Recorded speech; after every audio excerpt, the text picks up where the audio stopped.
Vamos lá? Nós temos aí o primeiro texto, cujo título é Área Interna. Morava no terceiro andar. Não havia vizinho do quarto andar para cima que não jogasse lixo na sua área. Sua mulher era uma dessas conformadas que só existem duas no mundo, sendo que a outra ninguém viu. Deixa isso pra lá, Antônio. Pior seria se a gente morasse no térreo. Antônio não se controlava, ficava uma fera quando via cair cascas de banana, de laranja, restos de comida. Em época de melancia, ficava quase louco, tinha vontade de se mudar. A mulher procurava contornar. Tenha calma, Antônio. Daqui a pouco as melancias acabam e você esquece tudo. Mas ele não esquecia. Acabam as melancias, vêm as jacas, acabam as jacas, vêm os abacates. Já pensou, Marieta? Caroço de abacate é fogo. Um dia chegou na área. Tinha até lata de sardinha. Procurou para ver se tinha alguma sardinha, mas a lata tinha sido raspada. Se queimou. Falou com o síndico. Ele disse que era impossível fiscalizar todos os 48 apartamentos para ver quem é que atirava as coisas. Pensou em fechar a área com vidro. Pediram uma nota firme e, se não decidisse dentro de 7 dias, ia ter um acréscimo de 30%. Foi a polícia dar queixa dos vizinhos. O delegado achou muita graça, disse que não podia dar educação aos vizinhos e, se pudesse, daria os seus, pois ele morava no térreo e era muito pior. Nós temos aí um trecho, né, de um conto e vamos partir para as questões. O fato que motivou essa narrativa foi o lixo jogado na área, o descontrole do marido, a paciência da mulher, a queixa feita contra os vizinhos, a resposta dada pelo delegado. Na verdade, se nós voltarmos ao texto para fazermos uma análise mais detalhada, vamos perceber que o fato que motivou a narrativa foi o lixo jogado na área. Os fatos giram em torno da ação de o lixo ter sido jogado na área. Isso se comprova em vários trechos do texto, né? Não havia vizinho do quarto andar para cima que não jogasse lixo na sua área. Em outro momento se diz, quando via cair cascas de banana, de laranja, restos de comida, certo? Em outro trecho nós temos, ele disse que era impossível fiscalizar todos os 48 apartamentos para ver quem é que atirava as coisas. E em seguida, já no último período, nós temos, foi a polícia dar queixa dos vizinhos, o delegado achou muita graça. Então, nós vemos que todo o conflito, toda a situação que motiva a narrativa, ela gira em torno desse lixo que foi jogado na área, não é? O descontrole do marido é só uma consequência do fato. A paciência da mulher, ela se revela ali no começo, né, da narrativa. A queixa feita contra os vizinhos, na verdade, e a resposta dada pelo delegado, na verdade, motivam o humor, né, acarretam o humor do texto, né, no final, e a narrativa gira em torno realmente do lixo que foi, do lixo jogado na área, ok? Outro texto que nós temos aí é Nasruddin e o ovo.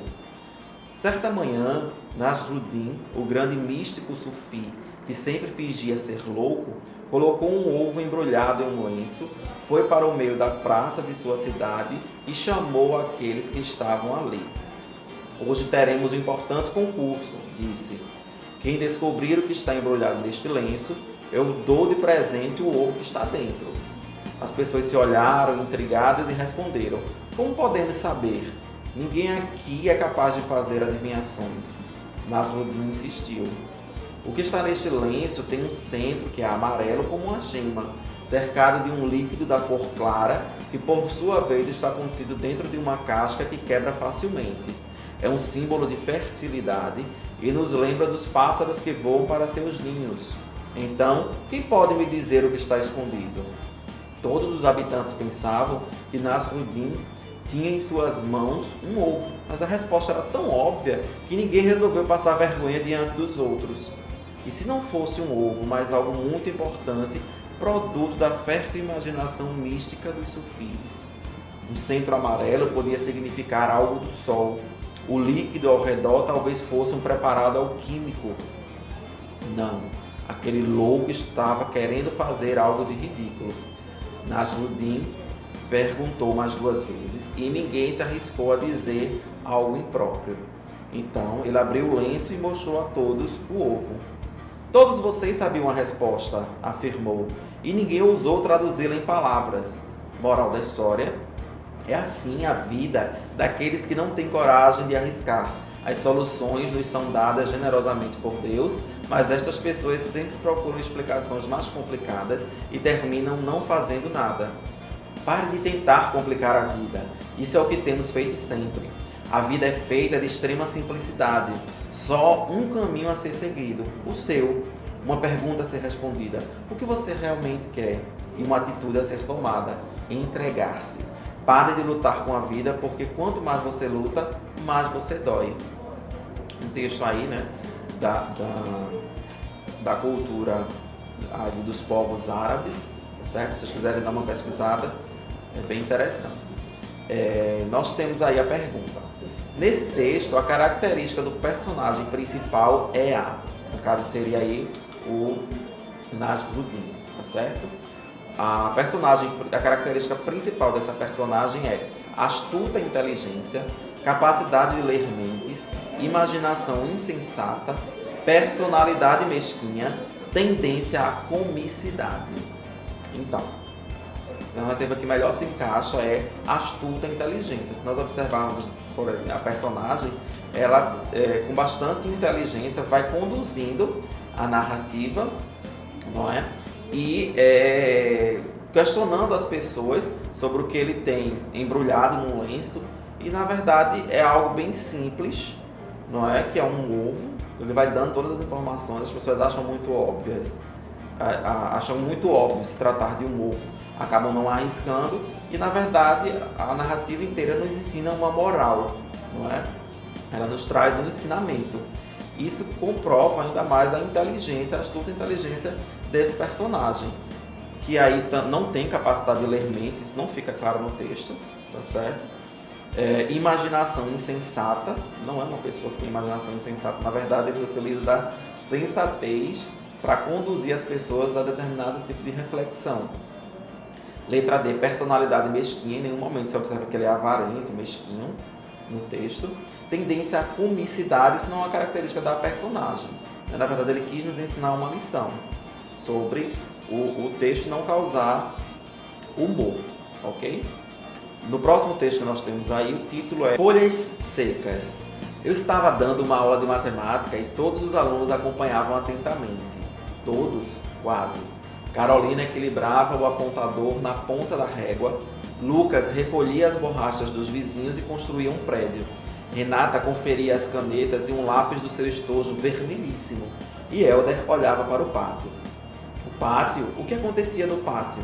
Após o recreio, Dona Natália varria calmamente as folhas secas e amontoava e guardava tudo dentro de um enorme saco plástico azul.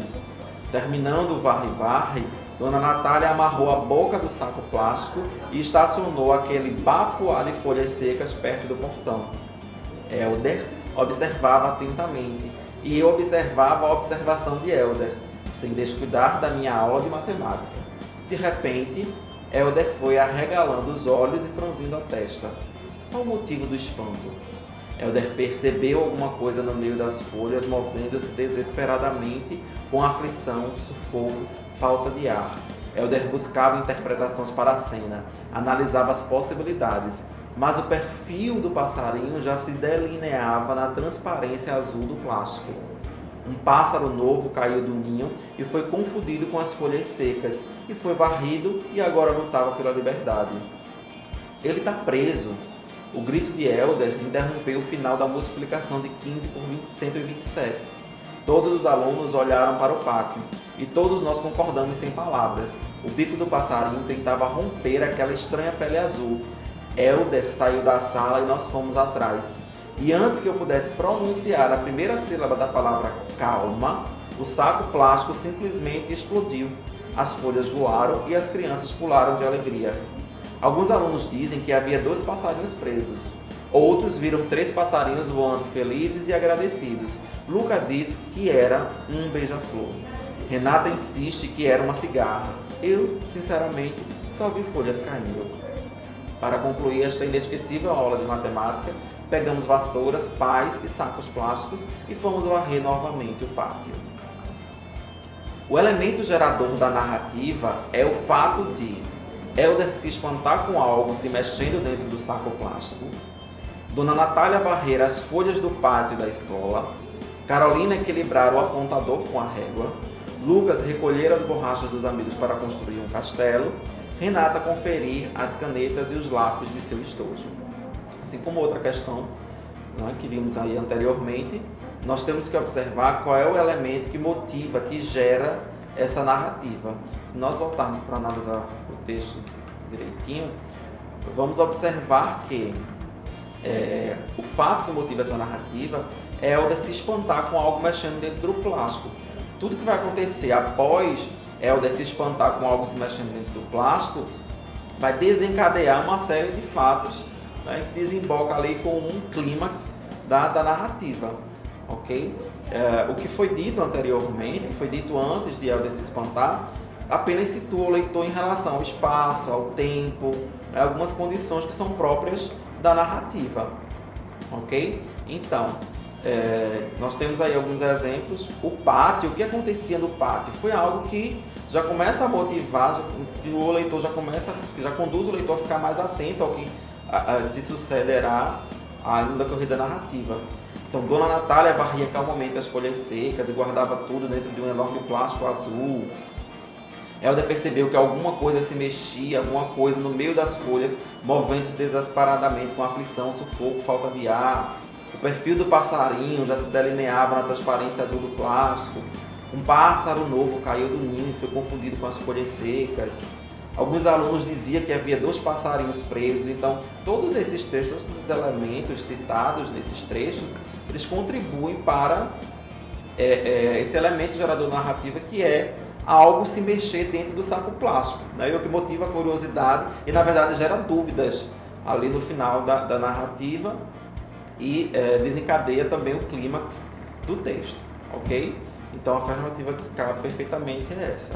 Dona Natália varrer as folhas do pátio da escola também não é um elemento que motiva a narração, né? Na verdade, é uma ação anterior ao fato de Helder ver algo se mexendo dentro do plástico. Carolina equilibrar o apontador com a régua também não motiva a narração, né, do texto. Lucas recolher as borrachas dos amigos para construir um castelo, ou na verdade, um prédio, né, como se diz lá no texto.